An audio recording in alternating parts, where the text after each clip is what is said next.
عورت کی بربادی کا وقت تب شروع ہوتا ہے جب اسے مختلف مردوں سے اپنی تعریف سننے کی عادت پڑ جائے۔ 3 کام اللہ کو پسند ہیں۔ نمبر 1، ٹوٹے ہوئے دلوں کو جوڑنا، دل نہ چاہتے ہوئے بھی معاف کر دینا، کسی کے گناہ پر پردہ کرنا۔ کمزور سے کمزور عورت بھی طاقتور ہو جاتی ہے جب اسے عزت دینے والے مرد کا ساتھ مل جاتا ہے۔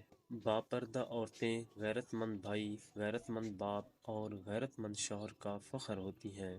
اسلام اتنا خوبصورت مذہب ہے کہ غور سے اذان کی آواز سننے سے ہی ڈپریشن دور ہو جاتا ہے۔ عورت وہ ہستی ہے جو شوہر کا 20 سال تک ہر ظلم و زیادتی، ناانصافی برداشت کرنے کے بعد بھی شوہر کے ایک گلاس پانی پکڑا دینے پر اس کی محبت میں گرفتار ہو جاتی ہے۔